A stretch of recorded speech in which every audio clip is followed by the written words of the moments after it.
Hello and welcome to this look at gentrification. In this discussion, we're going to talk about the key concepts of gentrification and answer the questions why, what, where, who, and how. The image on your screen was taken in 1980 at the corner of 13th Street and 7th Avenue in the Park Slope neighborhood of Brooklyn, New York. This neighborhood by the 1980s was a place that was deemed highly undesirable. As you can see by the image on your screen, the windows are missing, the buildings are boarded up. This is really reflective of a place of long-term social and economic decline. But you'll see today, or in 2016, that this neighborhood is transformed. And the transformation that's taken place in Park Slope and other neighborhoods throughout Brooklyn is not a unique Brooklyn topic. Throughout the United States and in other cities around the world, we're seeing similar occurrences. We're seeing gentrification take hold in some neighborhoods that for a long time were deemed undesirable. The image on your screen, again, of modern day Park Slope shows a neighborhood where a two-bedroom apartment will run you $1 million or more. The property values have increased. The demographics of the neighborhood have changed dramatically over that time frame between 1980 and 2016. So when we look at a transformation like this, we ask ourselves, is this a good or bad thing? And it often comes down to your stakeholder position. We're going to see what the experiences in this neighborhood were like for the longtime residents and what they're like for the newcomers. Before we get started on answering those key questions, it's important that we recognize the backdrop that helped set the stage for gentrification. And when we talk about gentrification, we're looking at communities like Canton in Baltimore City, Maryland. The image on your screen shows the American Can Company as it looked in the 1970s. Canton, like hundreds of other neighborhoods, was the result of decades of decline. Earlier in the term, we talked about reasons for the decline. We talked about the depression. We talked about the ensuing redlining, the growth of the suburbs, highways, deindustrialization, and then civil rights, which including housing rights. So as a result of this, many of our downtown neighborhoods were left to working class, poor, often majority minority neighborhoods. And many of these were in industrial areas that were left vacant by deindustrialization that took hold in the 1970s. So what we find as our backdrop are decades of economic and social decline. You'll recall from earlier in the term, we discussed cumulative causation, where growth begets growth.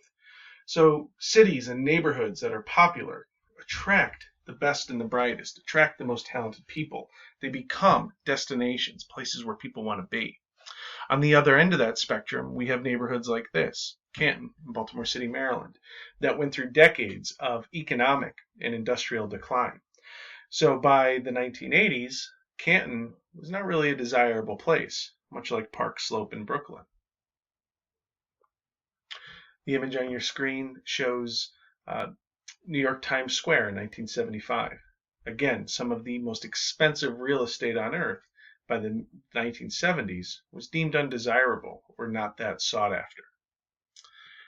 So we ask ourselves, what is gentrification? And the term was created about 60 years ago by an English social scientist named Ruth Glass. She recognized in many neighborhoods in English cities that went through periods of decline that there was a sort of rejuvenation. And when we talk about gentrification, we have to recognize that it is both a physical and social transformation. They need both physical and social transformations to be present to be gentrification.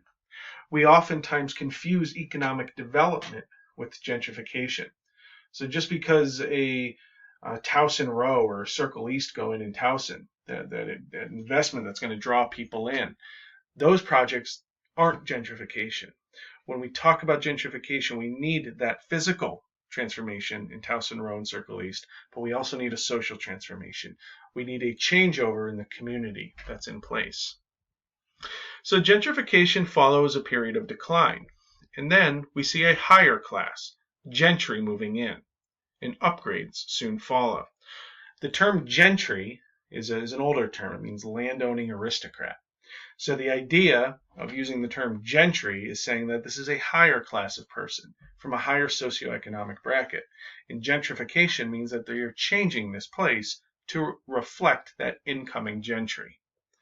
It exists in lower class neighborhoods, and what we find are that the residents, the longtime residents in these communities, are displaced. And when we talk about displacement through gentrification, we need to recognize two key reasons. One is social and one is economic. It's easy to look at the economic displacement and quantify it. Rents are rising too much. Property taxes are going too high. The cost of living in a community is exceeding the long-term residents' means. So economic is easy to quantify. And in this course, we're also interested in social, which examines how the process of gentrification fundamentally alters the sense of place. So the community where people have lived for, in many cases, generations, their families have been there, these places are different. The people there are different. The store owners are different. The businesses are different. Many of the longtime neighborhood assets have changed due to outside forces. So people wake up sometimes and they hardly recognize the community they've lived in their entire life. So displacement, it's important to recognize, it comes in both social and economic ways. Where does it occur? It's important to understand that not every neighborhood that has gone into decline is set up or primed for gentrification. Gentrification and gentrifiers are picky. They're not just looking for any space that's cheap. So the quintessential gentrifying neighborhood is usually small in size, and I have here its importance is greater than its physical size.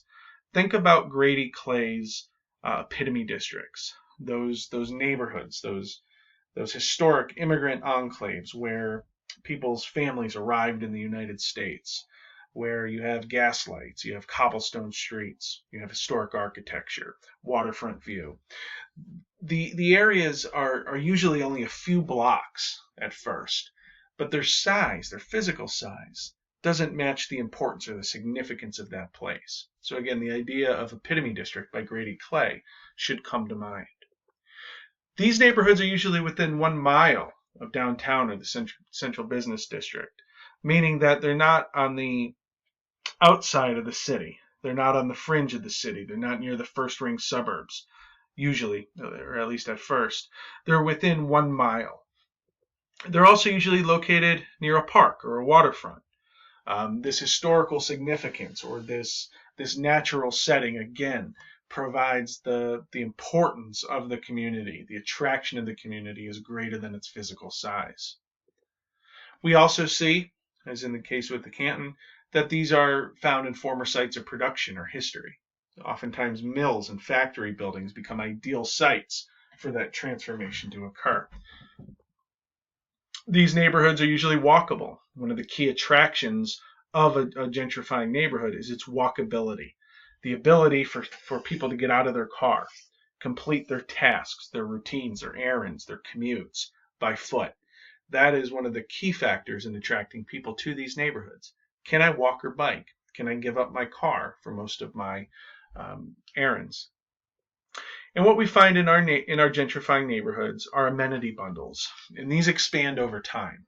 Early on, the amenity bundles could be a small cozy restaurant or a dive bar or a place on the waterfront that's nice to spend evenings. Over time, those amenity bundles grow. As our gentrifiers take hold in the communities, we start to see salons, gyms, more restaurants, places to spend our free time and disposable income. So these amenity bundles continue to grow, continue to expand their offerings, and continue to make that place more attractive.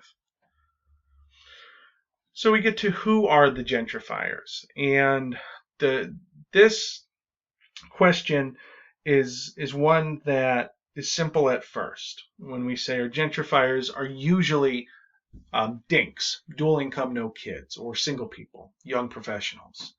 Over time, our gentrifiers change a little bit, but those that are early on the scene are generally college grads, people in their 20s and early 30s that are enjoying living in a walkable neighborhood, usually smaller housing sizes, less home maintenance, an on-the-go lifestyle. we see yuppies, young urban professionals. Now, these individuals, based on their age and income, are also usually higher educated. They usually make more money, stronger earning power and potential than the current residents.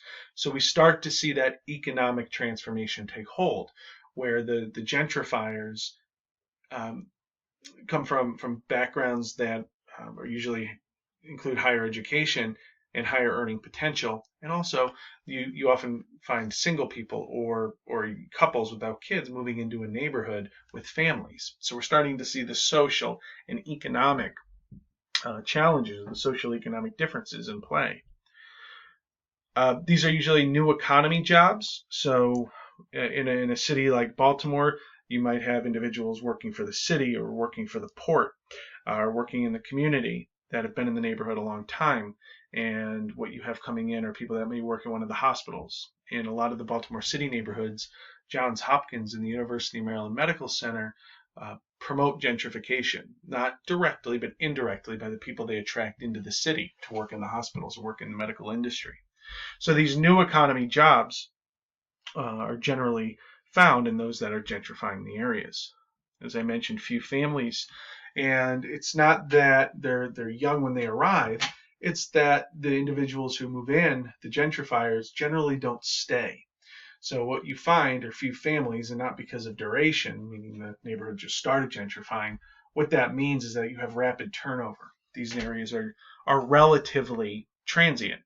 So people may stay there for 5 to 10 years, and then when they decide to expand their family, if they choose to pursue having kids, they oftentimes will leave that gentrified space and move to the suburbs or move to a part of the city with more space. Much like we saw 60, 70 years prior with the growth of the suburbs. What we're finding with gentrification is that, at least early on, most of our gentrifiers were mostly white. In the last decade or so, we've seen a more racially and ethnically mixed set of gentrifiers. So we'll see more Asian Americans, African Americans, but the gentrifiers, regardless of race, generally carry with them the higher socioeconomic classification. With gentrification, we find that early on, these communities are often very diverse socially, economically, racially, ethnically. We see a very diverse area. And what cities are trying to do now is capture that, retain that early diversity and sense of place, because once our neighborhoods start to gentrify and they become integrated and they have positive aspects of the community in place, positive economic benefits for the community in place without displacement, we're finding now in the 2020s that that's something that's deemed desirable. That's something that cities are trying to keep. They're trying to keep affordable housing in place. They're trying to promote business ownership for local entrepreneurs and local longtime business owners. So as we understand gentrification 60 some years in, we recognize that capturing these first few years are really important, where there are benefits of the social and economic integration that may not exist in other parts of the cities, but it's very difficult to capture, as we'll see.